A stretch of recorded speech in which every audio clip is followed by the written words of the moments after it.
बिस्मिल्लाहिर्रहमानिर्रहीम, अस्सलाम वालेकुम। मैं हूं डॉक्टर सलमान आरिफ इंग्लैंड से और मेरा ताल्लुक है कार्डियोथोरेसिक सर्जरी NHS इंग्लैंड के साथ।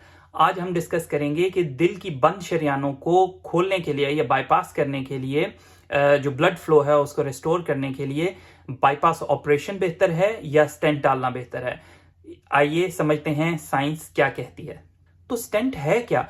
स्टेंट एक मेटालिक जालीनुमा ट्यूब है जो कि बंद शरियानों को खोलने में इस्तेमाल होती है। एक्चुअली जो बंद शरियानें हैं उनको खोलने के लिए तो बलून किया जाता है, यानी एक तार डाल के जिसके आगे बलून लगा होता है उसको जहां से खून की नाली तंग है वहां बलून ले जाकर बलून को फुलाया जाता है तो खून की शरियान खुल जाती है।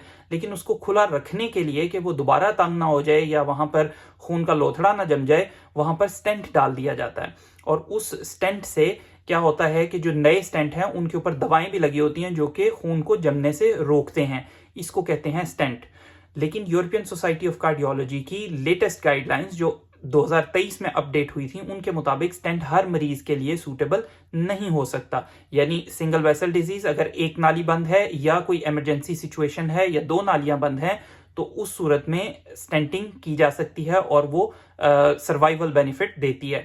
और बाईपास ऑपरेशन में क्या होता है, उसमें जहां से खून की शरियान बंद है, दिल के ऊपर जो खून की शरियान है वो जहां से बंद है उसको बाईपास कर दिया जाता है। यानी एक नई शरियान लेकर या एक वेन लेकर, टांग में से जो वेन निकाली जाती है उसका पीस लेकर उस ऑब्स्ट्रक्शन को बाईपास कर दिया जाता है। तो वो जो ऑब्स्ट्रक्शन है या रास्ता तंग है वो अपनी जगह वहीं रहता है और ब्लड फ्लो के लिए एक नया चैनल वहां मुतारिफ करा दिया जाता है। जैसे आजकल आपने देखा होगा जो बिजी सिटीज होते हैं, मोटरवे पे या GT रोड पे जब आप जा रहे होते हैं तो शहर आता है तो उसके बाहर एक बाईपास रोड बना दी जाती है ताकि जो शहर के अंदर से गुजरने के वक्त ऑब्स्ट्रक्शन होनी थी वो उसको बाईपास कर दिया जाए और बाहर से जो फ्लो है वो ट्रैफिक का मेंटेन रहे। इसी तरह ब्लड का एक नया फ्लो चैनल बन जाता है और वो रिवेस्कुलराइज कर देता है। इसमें European association for cardiothoracic surgeons के जो लेटेस्ट गाइडलाइंस हैं अबाउट मायोकार्डियल रिवेस्कुलराइजेशन, उनके मुताबिक मल्टी वेसल डिजीज यानी ज्यादा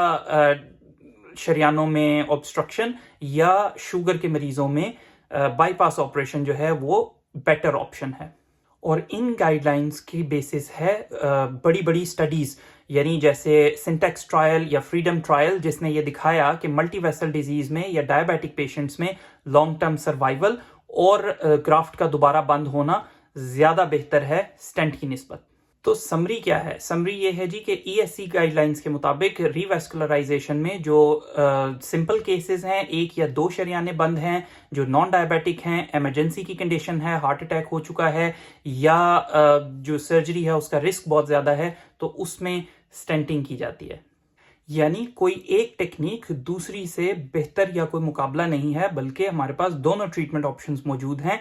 डिपेंड ये करता है कि मरीज को किसकी जरूरत है। अगर मरीज सूटेबल है स्टेंट के लिए तो उसको स्टेंट दिया जाएगा, और अगर मरीज सूटेबल है फॉर बाईपास ऑपरेशन तो उसको बाईपास ऑपरेशन ऑफर किया जाएगा। और इसीलिए मल्टी डिसिप्लिनरी टीम्स जहां पर कार्डियोलॉजिस्ट जो स्टेंटिंग करते हैं और सर्जन्स जो ऑपरेशन बाईपास करते हैं वो इकट्ठे बैठते हैं और पेशेंट टू पेशेंट इंडिविजुअलाइज्ड फैसला करते हैं कि इस खास मरीज के लिए क्या ट्रीटमेंट ऑप्शन बेहतर रहेगा। तो आपके घर में अगर किसी को दिल की तकलीफ है और उन्हें स्टेंट या बाईपास हुआ है तो हमें कमेंट्स में बताइए कि क्या ऑपरेशन हुआ है और अब वो कैसा महसूस करते हैं।